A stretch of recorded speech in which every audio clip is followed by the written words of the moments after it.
For more than 20 years, CTV has captured the moments that matter in our community. From our studios in St. Clair, you're watching Focus with Paul Dingeman. Well, welcome to the month of June. Paul Dingeman here on Focus, which appears in Marine City and St. Clair each Sunday, Monday, and Tuesday. Now also throughout northern Macomb and all of St. Clair County on Channel 12 on Thursdays and Fridays. So we're glad that you are along. Very interesting show for you lined up today. We got the representatives from St. Clair County Community Mental Health, representatives from Council on Aging, and also from Port Huron Museum. But let's begin with some friends. We've got a golf outing coming up from St. John River District Hospital, Mr. Bill Zweng from the Golf Committee, and the Chief Medical Officer, Dr. H. Lee Bacheldor. We are honored to have you come, sir. We've had tried to finagle you to come in here for numbers of years. We're glad you came. Well, thank you, Paul. Glad to have you here. Mr. Zweng, yes, you've sir. got an important thing happening. When is the golf outing? The Golf Committee would like to invite the Golf Committee from St. John River District Hospital would like to invite everyone to our 39th annual golf outing. It's going to be held the 14th of June at the St. Clair Golf Club. It's always been there, hasn't it? It has always been there, and it's never rained except once. True. Never rains on a golf course. Oh, that's right. Never rains on a golf course, and it will continue to be at this facility. This is the premier golf course in the area. It's a course that was designed by Donald Ross. Yep. And it's a course for the amateur golfer and also for the excellent golfer. And this is the proceeds from this. St. John River District Hospital, in our mission statement, we have in the statement assisting the less fortunate, service to the poor. So the proceeds from this for over the years, and I should say this hospital has been in this area over 50 years. Yep. September of the year 2015 is when we had our 50th anniversary. And our goal is to continue to improve the health of the residents of our community here. So this golf outing, registration starts at 9:30 in the morning until 11 o'clock. 11 o'clock is a shotgun start. Lunch is provided from 11:30 until 2:30. And then when the golfers finish their round of golf, there is an open bar for a short period of time, and then dinner is served at 4:30, and then a very short program following dinner. It's been a successful event for years and years, and you always raise money for some kind of particular project. What's the idea this year? Well, I have an individual sitting next to me, and Dr. Bacheldor on our staff, we have over 189 physicians. Wow. Dr. Bacheldor is one that has been with this hospital here, St. John River District, for well over 20 years. So he can speak more in detail of where the proceeds from this year's event would go. We are glad to have an expert here. Yes. Who's going to tell us where the money goes. Yeah. So the money is going to a tower for the OR. It's called a Stryker Tower.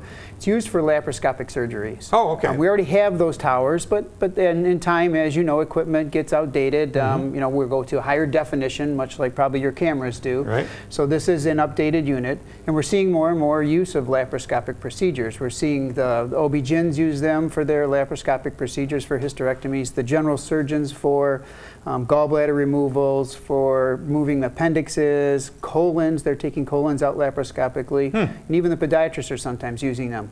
But this is a state-of-the-art tower that provides the control for the CO2, which is the gas they put in the belly to inflate the belly, so it kind of puts the gas in, regulates it. Also gives the camera at eye level so the physicians can see on a more clearer picture what they're doing. So it will provide a better working tool for the surgeons. So the laparoscopic, for those that might, 99% of the world must know what it means, but for those that 1-2% that don't, it's what we call an invasive, or you call an invasive kind of surgery? Minimally invasive, we call it. So instead of, years ago they used to do big cuts and open up, and people had long recovery times because there was muscles that were cut and big incisions. Now they're doing those through smaller holes where they have different ports and tools that they put in to remove things. So the recovery time's faster, complications are less, and people are more satisfied with the surgery, less scars. The scars sometimes are only small, 3 little scars, one in the belly button and maybe a couple in different areas in the abdomen. So it's quite an advancement.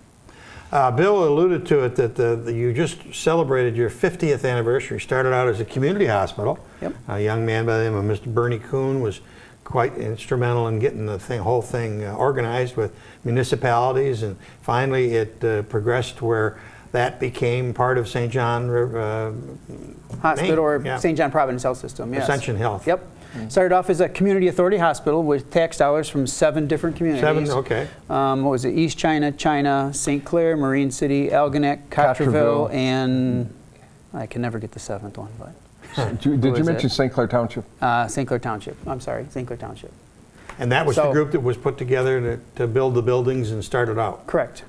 Correct. Great community effort. It was a wonderful community. We've been blessed by our community, and we've been blessed through our fundraisers. We have our dinner dance in the winter time, and then we have our golf outing. And through the generosity of the sponsors, the golfers, the people that attend the dinner dance, we've been able to update technology.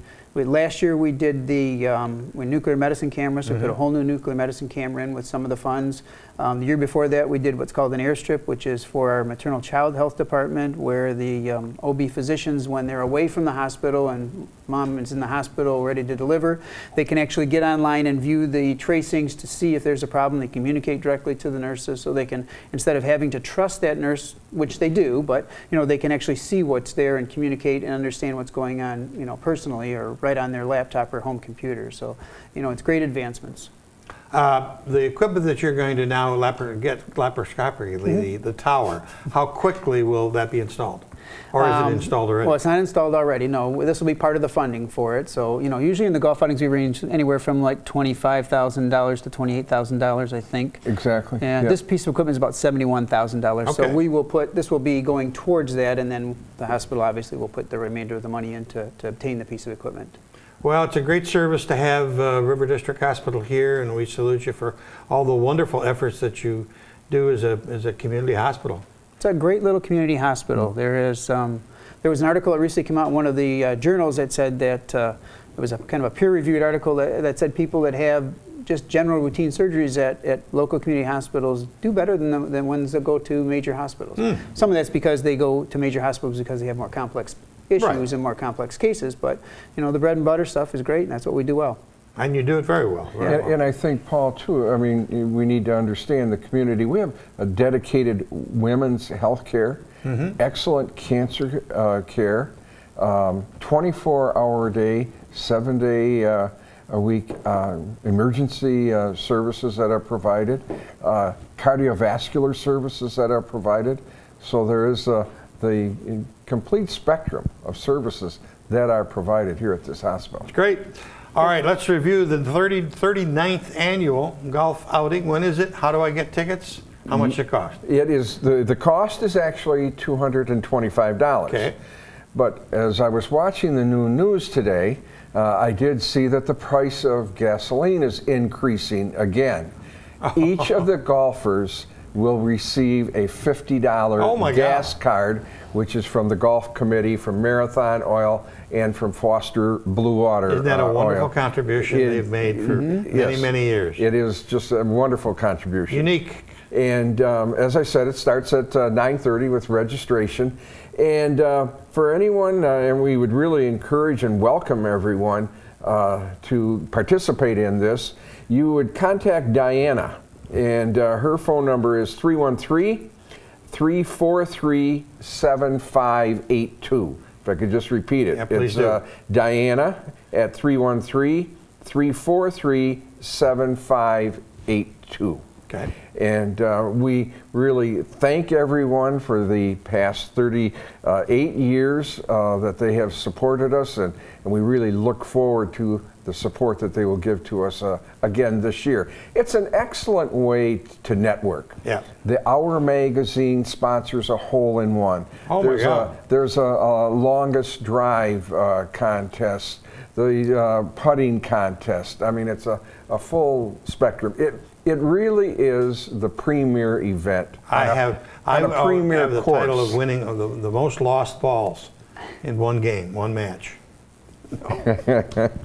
But it really is, as I said, it's the premier event and on the premier course in the area. Well, we thank you for coming. We encourage everybody to get involved in it. Good. Appreciate it. Thank you, Paul. Nice to see Thank you very much for having us. Not a problem. Good. We'll be back with our next guest in just a second.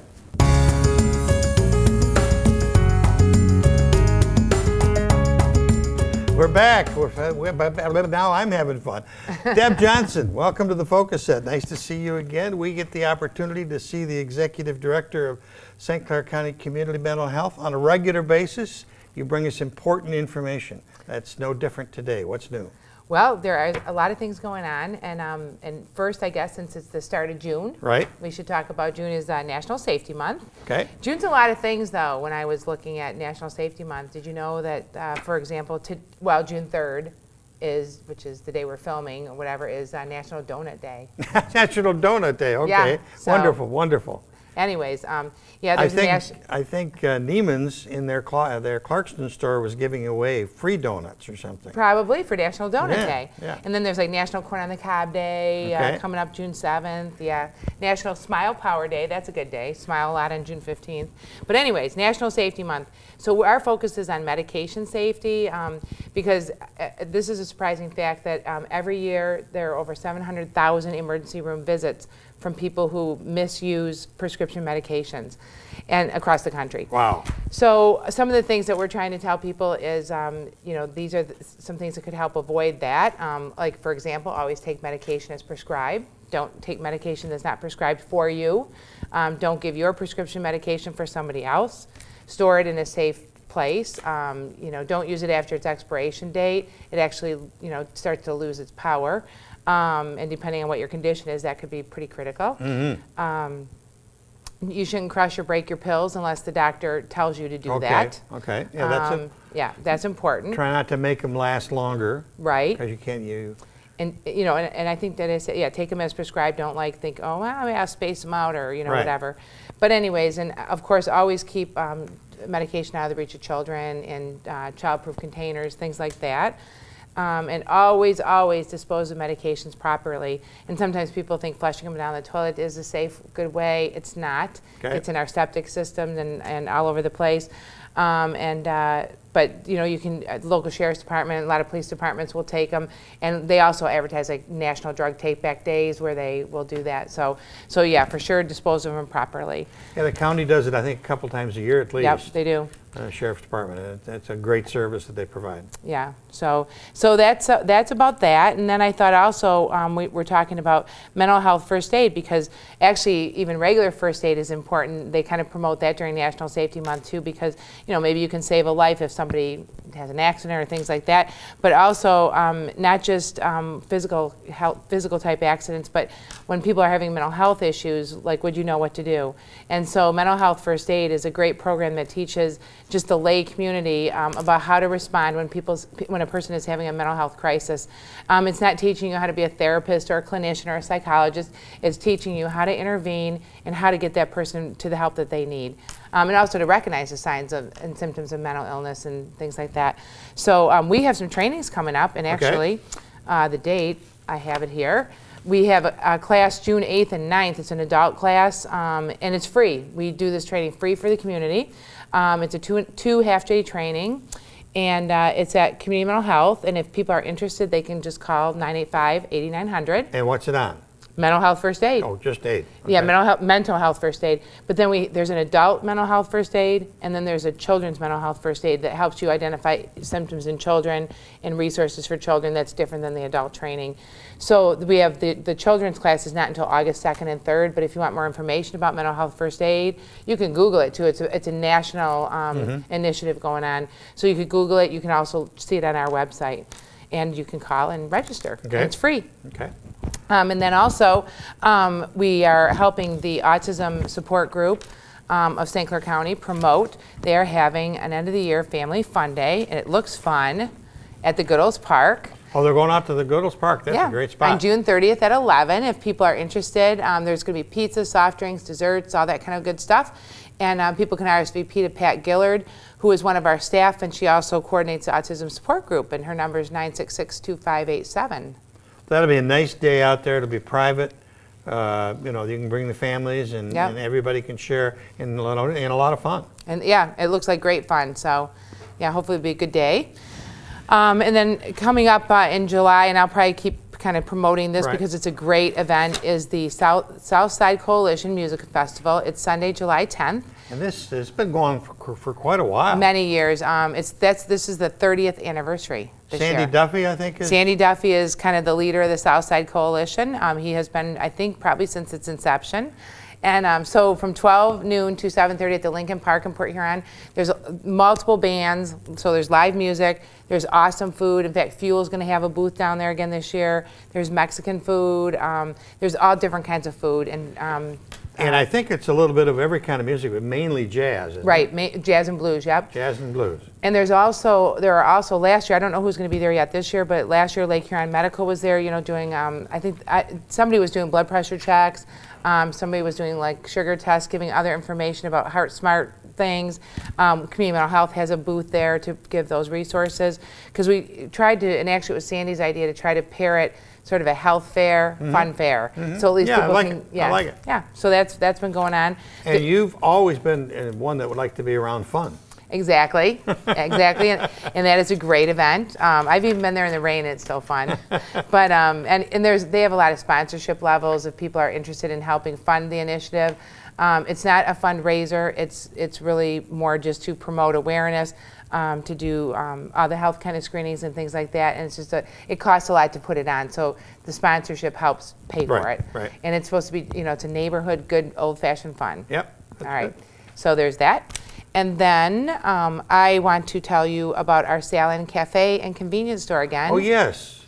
That is going to be opening soon. The tile will be completed in 2 days.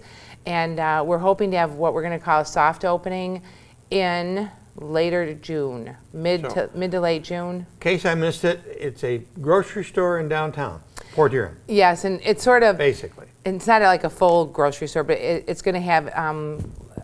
you know, a lot of like milk, bread, eggs, essentials. You know, butter, all the essentials, you know, cleaning products, some over-the-counter medicines, things like that. And then also there will be a cafe component to it. We have a slushy machine, a smoothie machine, fountain drinks, specialty coffees. We'll have a sandwich of the day, a soup of the day. We'll be selling chef shells, donuts in the morning, and muffins. Are they somewhere, are you tied to chef shells? Are you well, near them? We're very close to them. Like they're across the parking lot from us. Oh, okay. So they'll deliver the donuts and muffins daily. Yeah. We already talked with her, and she's excited about us being there and about the partnership. Yeah. I've also talked with Kate from Kate's Downtown. We're going to try to maybe sell. They make homemade bread daily, so we might sell that in there. And I've talked with Mike. Oh, I just blanked. Mike Taylor. He owns Tio Gordo and Fuel, and we're trying to work out something that we can do a little partnership with them on something Beautiful. too. But so we're excited about that. So be watching for that. We'll be passing out these little flyers so people can get a free fountain drink with any purchase whatsoever. Wow. For a while, till we get people in there to see what we have going on. Good. And I think I mentioned before, it's a training opportunity for people with either intellectual or developmental disabilities or mental illness or things like that. So it'll be a win-win. You get good food and somebody learns a new job. Yep, we're helping people learn new jobs and skills.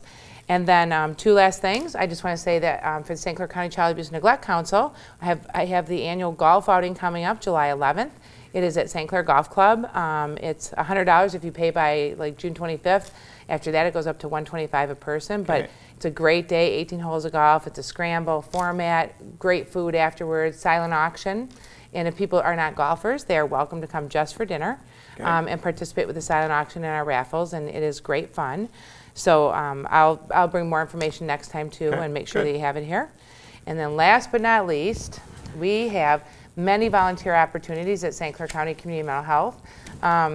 We're in the process of developing a flyer, but there are a lot of ways. We have people that have been asking us, and especially from the religious community. Oh, really? We've had a priest, a minister, and another, I guess we'd say minister, right. That have talked to us about how can our parish or our congregation help support you in what you do.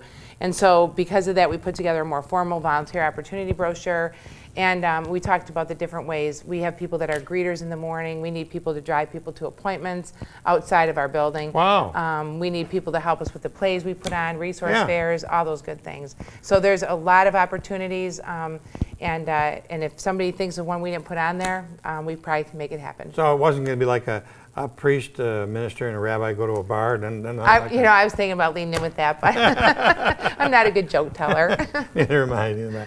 Well, you've always got important information, and you're always a busy person. But we appreciate you stopping by and giving our viewers some of this important stuff. I appreciate you having me here. Well, it's a mutual agreement. Thank you.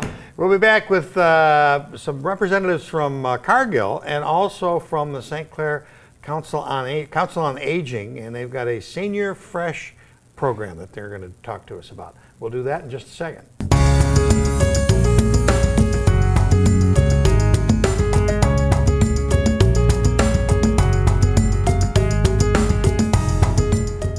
The sign says Cargill, and it's a wonderful, wonderful company that happens to be located here in the city of St. Clair, Michigan. The division that they have here is involved with salt, but around the world, around the country and around the world, Cargill has a major influence on food production.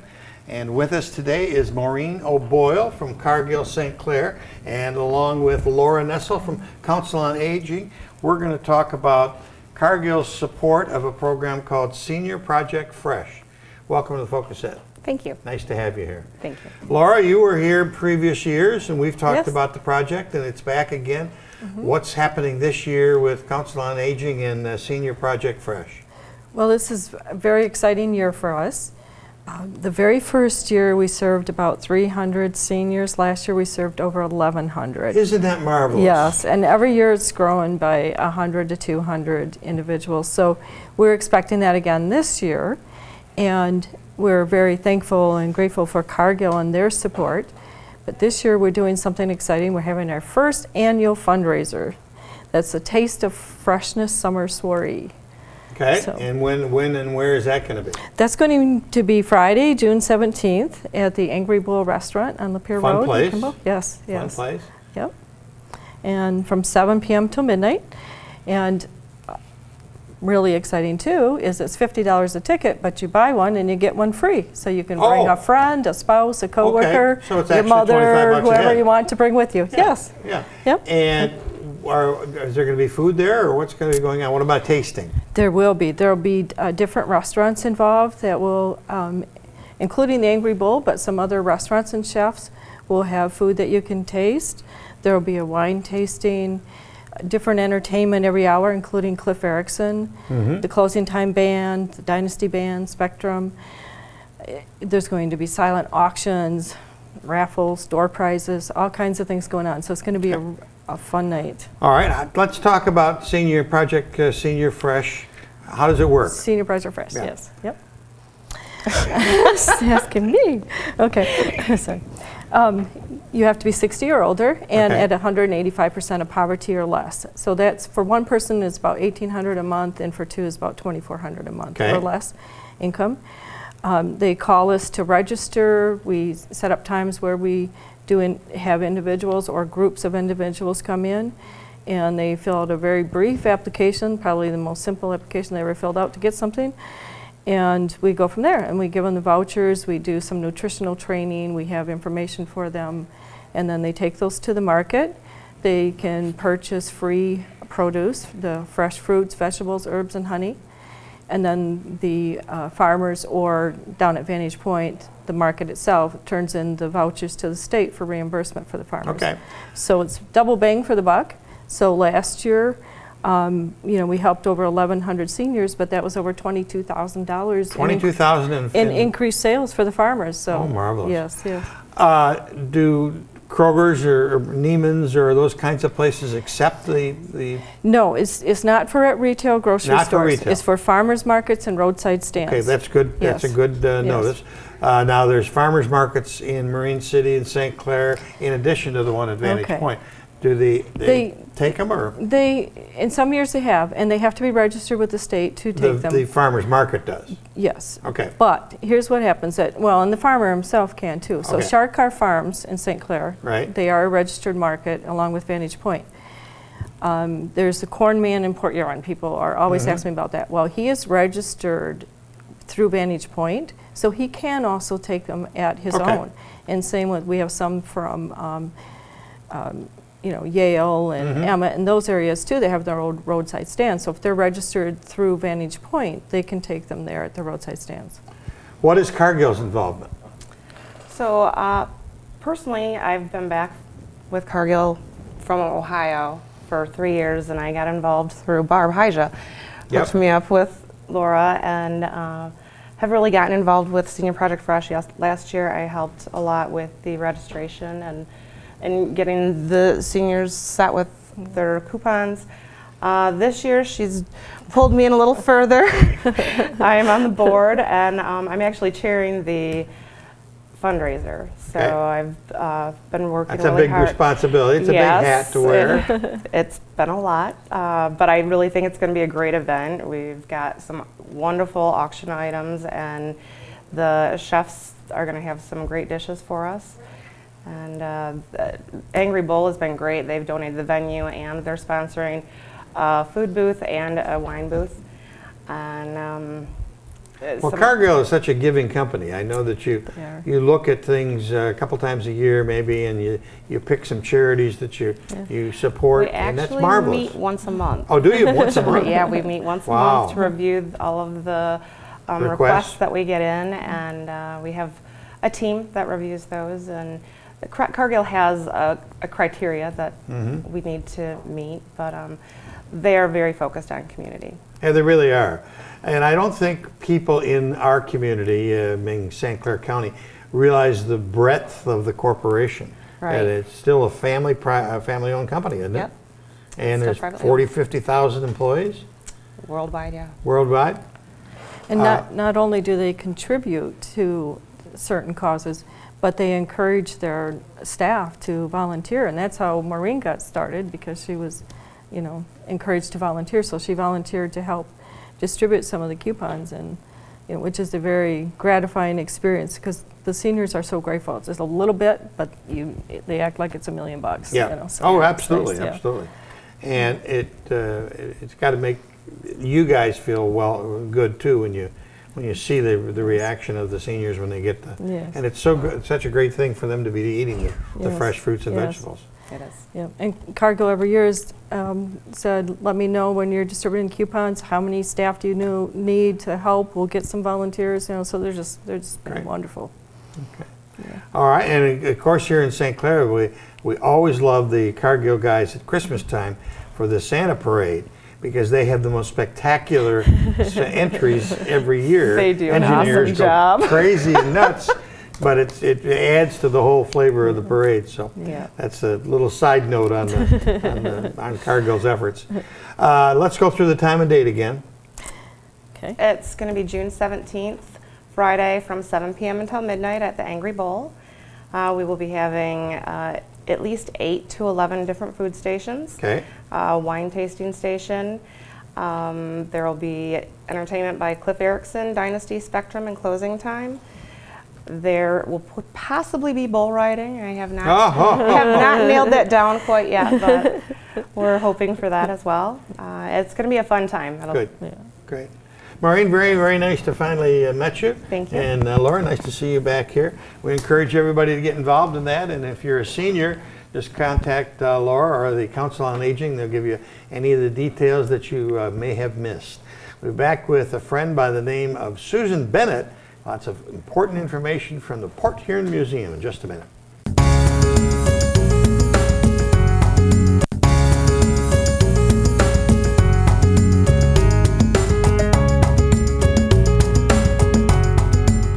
That's pretty cool. I never heard the music burp before. Susan Bennett. Mr. Paul, thank you for having me down to tell stories. Yes, Port Huron Museum's Executive Director par excellence. Oh, well, that's very kind, but I have lots of people with me. And you have a great museum there. You've got great things going on, and you've got a huge campus that people don't sometimes realize is all of yours. They may not realize that we actually operate 4 museums. That's right. Most people are familiar with the downtown Carnegie Center Museum, which we'll talk about in a minute. But we also manage the Huron Lightship in Pine Grove Park. Okay. The original Thomas Edison Depot, yes, that's where he actually worked back in the 1850s. Lost his hearing. Lost his hearing. Under the Blue Water Bridge, which wasn't there, of course. Right. And then the Fort Gratiot Light Station, we're very proud to operate with St. Clair County Park. But that's a big portfolio of things to keep clean and busy. And it is. And there's only 4 or 5 of us most of the year, but we swell to the ranks of 22, 25 employees in the summer. And the lighthouse has been just a spectacular hit since it has been spectacular. Anywhere from 25 to 30,000 people visit us in a season. Yes. 25 to 30,000. That's a lot. Yes. And we're really only open 143 days. Not exactly, well, yes, exactly, 143 days. We do close in the winter, but there's so many different things going on in addition to programs, and we do all these tours, and we're now doing weddings and special events and workshops of all kinds. We have meetings for Rotary groups and those kind of things. Wow. And it's going on all the time at the Lighthouse. Wow. An overnight program, which is interesting. It started out on the Bramble many years ago, and it was mostly populated by Boy Scout groups. So when we moved to open to the Lighthouse, we've got a beautiful duplex that'll sleep 40 in bunk beds. And it's all got a program the night before. They sleep in the bunk beds, they do the tour, they climb the tower. But what's been interesting in the last couple of years, it's not just Boy Scouts. We have a nice bunch of Girl Scouts now that are coming as well that weren't really anxious to spend the night on a ship.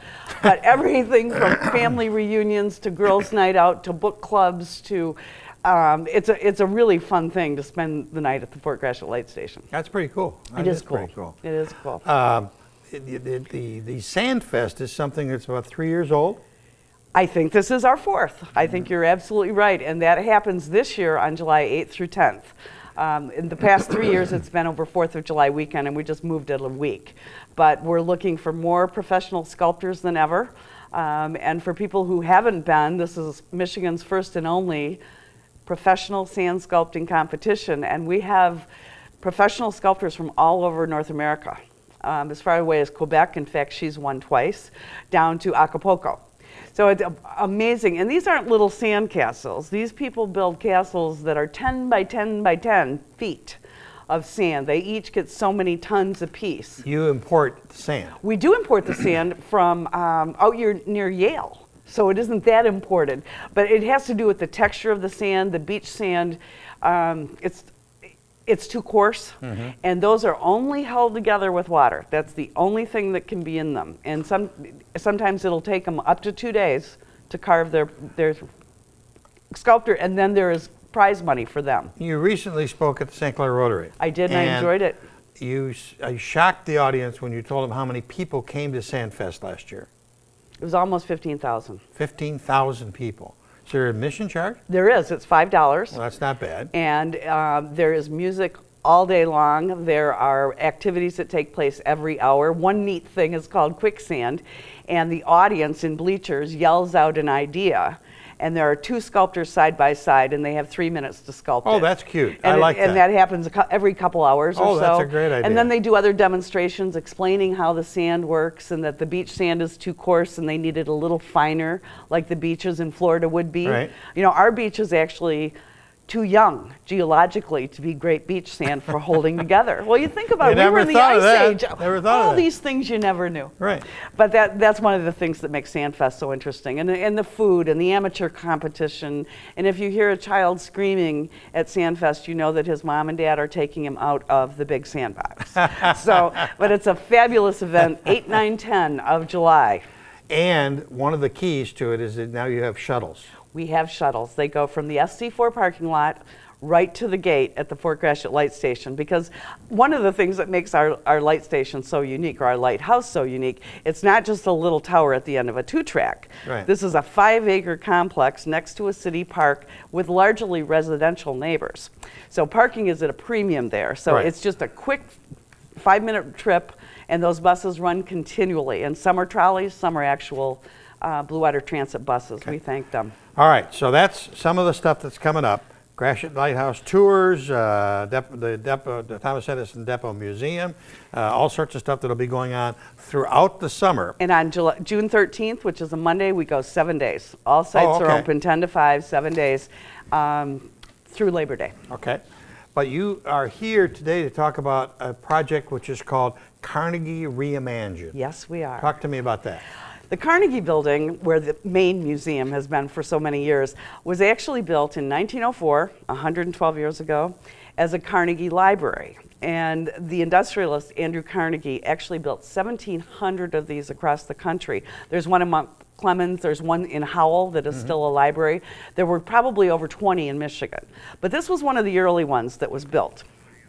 The graphic that's up right now, over here, was this an original? This it looks like a Christmas thing, but it's not, is it? It is not. That represents the leaded glass windows that are all throughout the building that you can't see.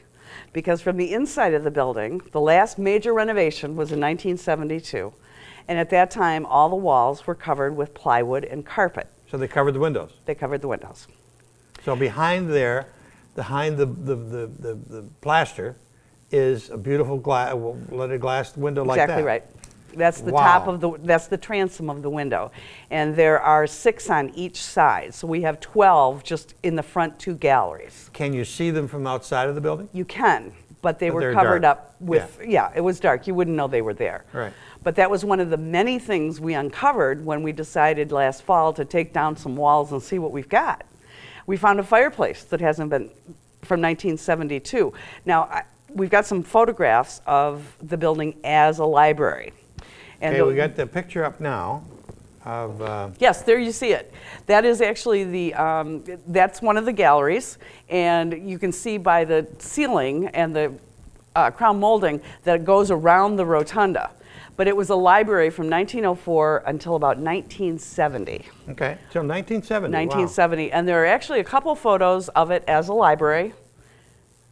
That one is the North Gallery, and that's the one where you see the fireplace on one side of your screen.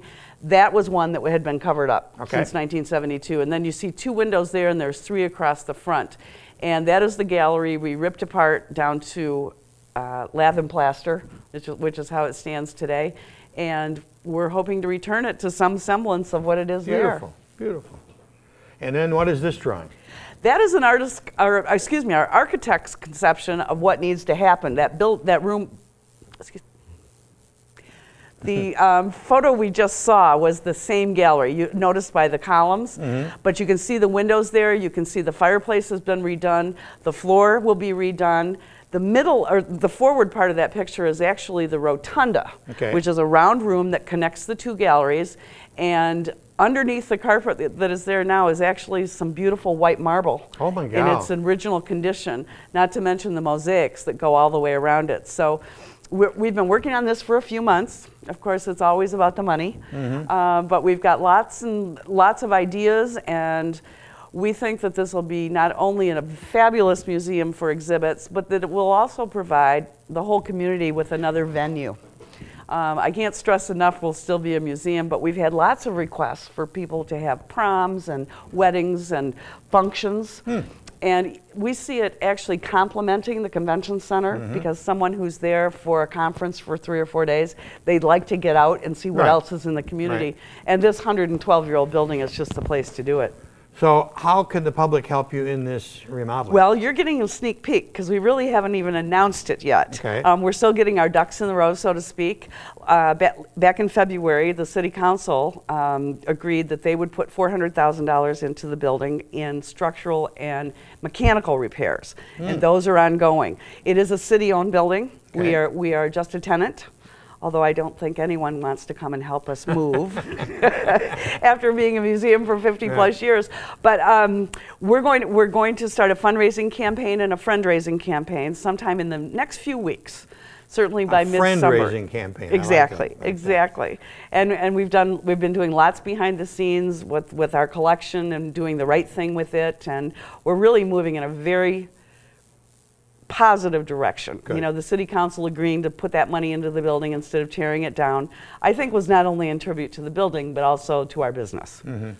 And that's the building that's open 12 months a year, where the others are seasonal and have to close. But that is the building. We've got an exhibit coming for September, and come high water, it's going to be there. Good. I don't know how much of our restoration will have taken place by then, but certainly we're going to open back up for business in September. Okay. Well, you've got your plate full. We want you to keep coming back. Oh, I'd love to. I'd love seeing seeing wonderful you and your information to staff. share. Thank you. And we're excited for Sandfest and the rest of the Well, stuff. go take the 94-step climb to the top of the lighthouse for the real view of the blue. And of course, Sandfest coming 8, 9, 10, which is something that you've never seen anything like it if you haven't been. And then we've got a whole summer full of activities. So we're ready to go. I like that term you just used too. Which one? The real view of the blue. Well, it's pretty spectacular. There are taller towers. The McMorran Tower in Port Huron is taller than the lighthouse, but you're right there on the beach, and you can see. Well, you can see for 17 miles, and it is spectacular. Wow. We're so lucky to live here. Susan Bennett, Thank you, always Paul. a pleasure to Thank have you. you. We will certainly have you back. Thank That's you. about it for this edition of the Focus program. Thanks very much for tuning in. Till next time, I'm Paul Dingeman. See you soon.